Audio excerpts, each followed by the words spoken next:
Hello दोस्तों, आपका स्वागत है हमारे चैनल वॉइस विद कुशवाहा पर। और आज की कहानी है अनपढ़ देवरानी। आज वर्तिका 2 महीने की छुट्टी के बाद पहली बार ऑफिस जा रही थी। वर्तिका की देवरानी दीक्षा ने अपने हाथों से वर्तिका के लिए टिफिन तैयार किया था। वह किचन से बाहर आते हुए बोली, भाभी आपका टिफिन। और वर्तिका के करीब पहुंची तो वर्तिका ने उसे गले लगा लिया। वर्तिका की आंखों से आंसुओं की झड़ी लग गई। उसके चेहरे पर अतीत की यादें किसी चलचित्र की भांति अंकित होने लगी। छोटे से गांव से कोलकाता के इलाके में बहू बनकर आने वाली दीक्षा के लिए अपनी ससुराल की राह पहले दिन से ही कठिन बन गई थी। शादी के बाद अपनी इकलौती जेठानी के पैर छूने के लिए झुकी तो वर्तिका पीछे हटते हुए बोली, ओह व्हाट इज दिस, यह किस जमाने में जी रही है गंवार कहीं की।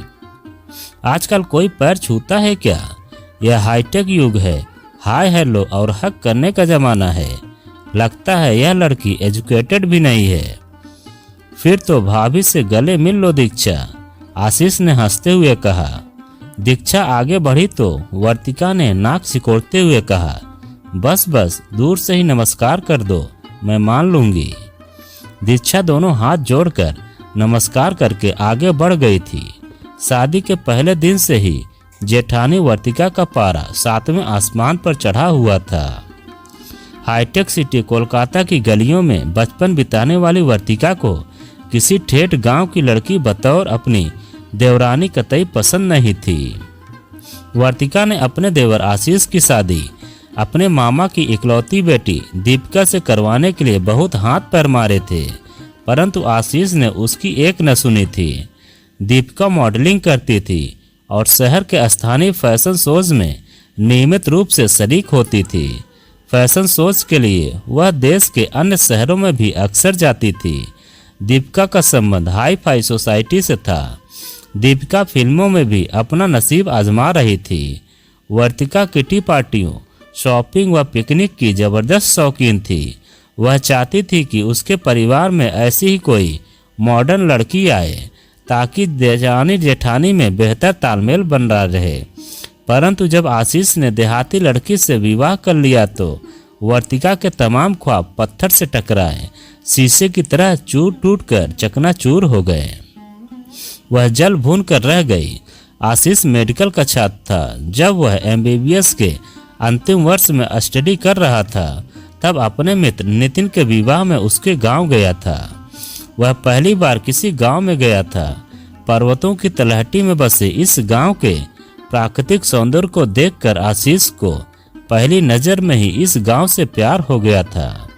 गांव के चारों ओर हरियाली, दूर दूर तक लहलहाते हरे भरे खेत, खेतों में फुदकती चिड़ियां, हरे भरे घने वृक्षों पर बैठे पक्षी और उनकी छांव में नृत्य करते मोर, कूकती कोयल आदि ने आशीष को इतना प्रभावित किया कि वह शादी के बाद भी कई दिनों तक अपने दोस्त के घर पर ही रुक गया था।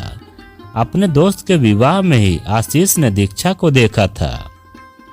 विवाह के 2 दिन पूर्व आयोजित संगीत संध्या में उसने दीक्षा को गाते और नृत्य करते हुए पहली बार देखा था। संगीत संध्या की रात को नींद ने आशीष की आंखों से किनारा कर लिया। रात भर उसकी आंखों के सामने दीक्षा का चेहरा ही घूम रहा था। उसे लगा कि अब उसकी तलाश पूरी हो गई है। उसके दिमाग में जीवन साथी की जो तस्वीर थी उसी के अनुरूप दीक्षा थी। नितिन के विवाह के बाद आशीष ने दीक्षा के बारे में छानबीन शुरू कर दी थी।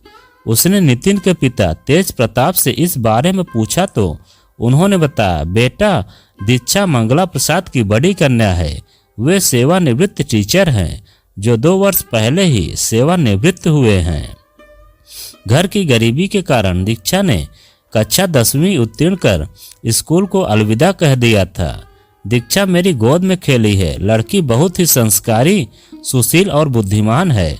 दीक्षा की आवाज़ बहुत ही मीठी व सुरीली है। वह बहुत अच्छा गाती है।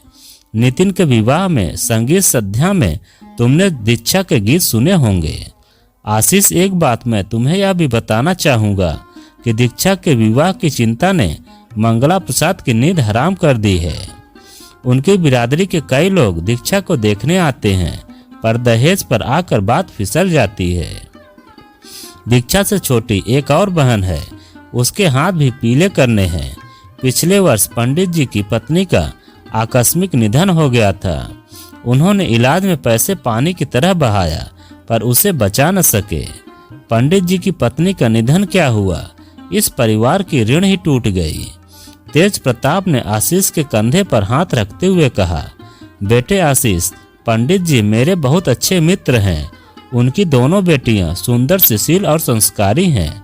अगर दीक्षा तुम्हें पसंद है और उसे अपना जीवन साथी बनाना चाहते हो तो मुझे पंडित जी से बात करने में प्रसन्नता होगी। तेज प्रताप की बातों से आशीष के मन में लड्डू फूट रहे थे। वह जल्दी से जल्दी कोलकाता जाकर इस संबंध में अपने माता पिता से बात करना चाहता था।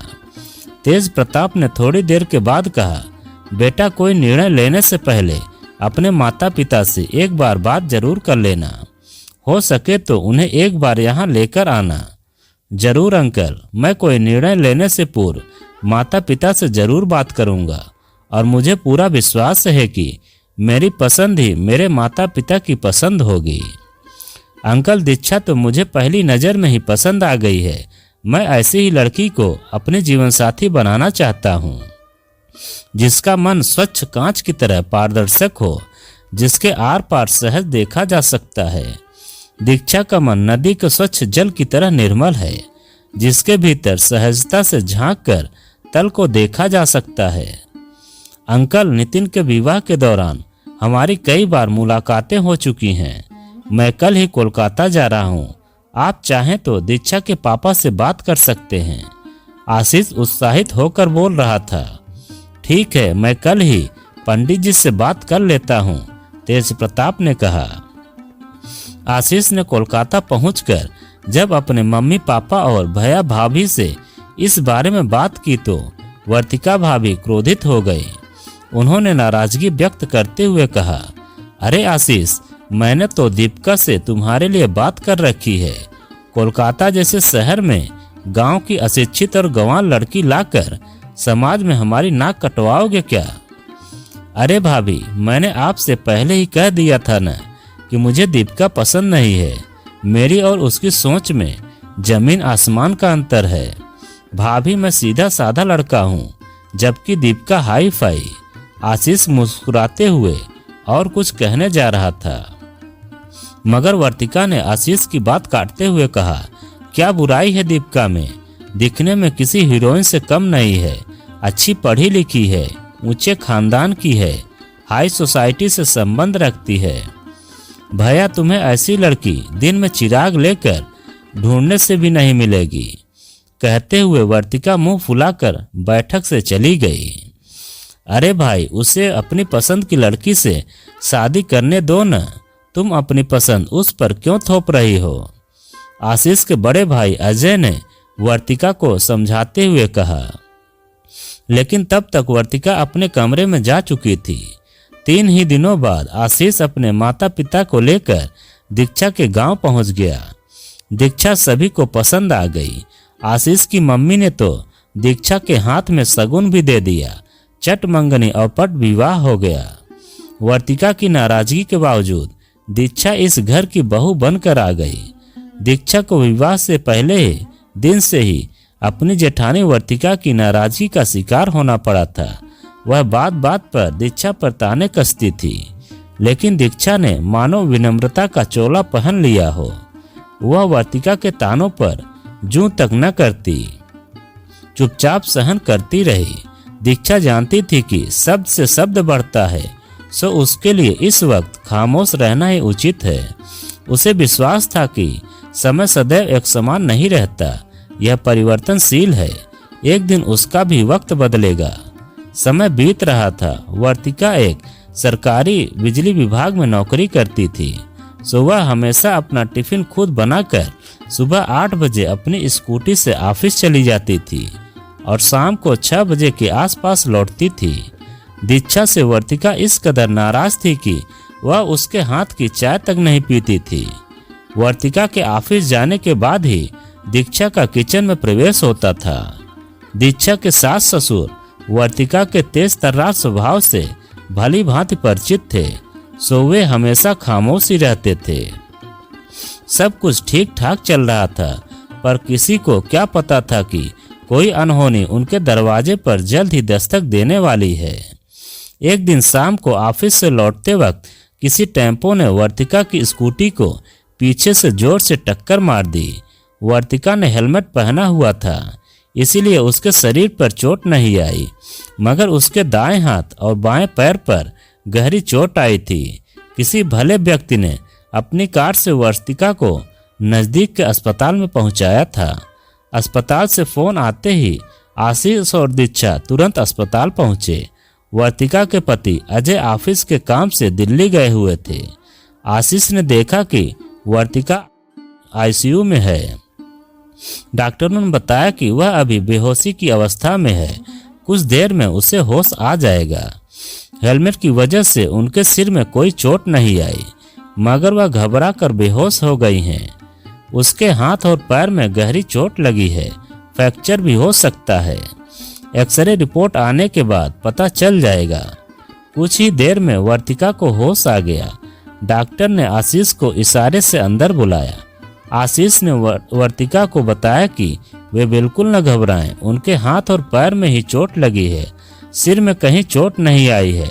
एक्सरे से मालूम पड़ जाए कि फ्रैक्चर है या नहीं। कुछ ही देर बाद डॉक्टर ने एक्सरे देखकर आशीष को बताया कि वर्तिका के बाएं हाथ और दाएं पैर में फ्रैक्चर है, उन्हें करीब 1 सप्ताह अस्पताल में रहना पड़ेगा। आशीष ने फोन द्वारा अजय को घटना की जानकारी दे दी। करीब 2 सप्ताह के बाद वर्तिका को अस्पताल से छुट्टी मिली। आशीष और दीक्षा के साथ वर्तिका घर आई। घर के दरवाजे पर वर्तिका को रोककर दीक्षा ने कहा, भाभी अब तुम अपने लिए पानी का गिलास तक नहीं भरोगी। डॉक्टर ने वैसे भी आपको पूरे 2 महीने आराम करने की सलाह दी है। फिर आपके एक हाथ और एक पैर पर प्लास्टर चढ़ा है, सो आपको अब आराम करने की सख्त जरूरत है। आज से आप मुझे भी कोई भी किसी प्रकार का काम करने के लिए कहने में कोई संकोच नहीं करोगी।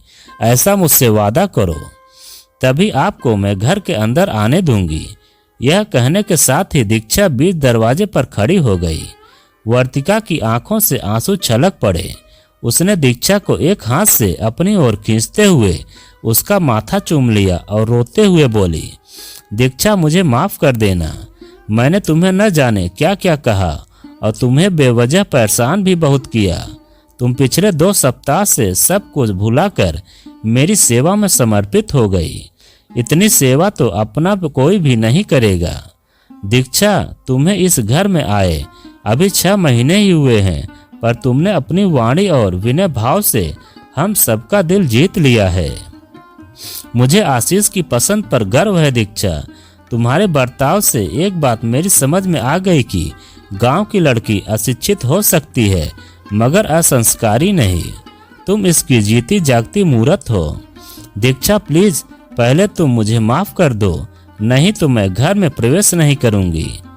भाभी, आप बड़ी बहन के समान हैं, जिसे अपनी छोटी बहन को डांटने और फटकारने का हक तो है न। फिर भला मुझे बुरा क्यों लगेगा? आप माफी की बात करके मुझे शर्मिंदा न करें, यह तो आपका विनय है भाभी। कहते हुए दीक्षा ने अपनी जेठानी को बाहों में भर लिया। अरे भाई, देवरानी और जेठानी की डायलॉगबाजी खत्म हो गई हो तो हम अंदर चलें क्या? मुझे और आशीष को जोर से भूख लगी है। दरवाजे के बाहर खड़े अजय ने आशीष की ओर देखकर मुस्कुराते हुए कहा, हाँ भाई साहब, खत्म हो गई है हमारी डायलॉगबाजी। आप सब भीतर आइए। मैं भाभी को अपने कमरे में बिठाकर आप सभी के लिए चाय नाश्ता बनाती हूँ। कहते हुए दीक्षा ने अपने दोनों हाथ वर्तिका की तरफ बढ़ा दिए, जिन्हें उसे कसकर पकड़ लिया और धीरे धीरे दीक्षा का सहारा लेते हुए अपने कमरे की ओर बढ़ने लगी। अरे भाभी, आप कहाँ खो गई हो? अब तो मेरा हाथ छोड़ो न। आपने कब से इसे कसकर पकड़ रखा है? आपको ऑफिस जाने में देर हो रही है, दीक्षा ने कहा। ओह सॉरी दीक्षा, मैं तो अतीत में पहुंच गई थी। यह कहते हुए वर्तिका ने दीक्षा के हाथ से टिफिन लिया और अपने पति अजय के साथ धीरे धीरे सीढ़ियों से उतरने लगी। तो दोस्तों, यह कहानी आपको कैसी लगी कमेंट में लिखकर हमें ज़रूर बताएं। और आप अगर हमारे चैनल पर नए हों तो प्लीज़ चैनल को सब्सक्राइब करें और वीडियो को लाइक ज़रूर करें, क्योंकि हम आपके लिए ऐसी ही वीडियो लाते रहते हैं।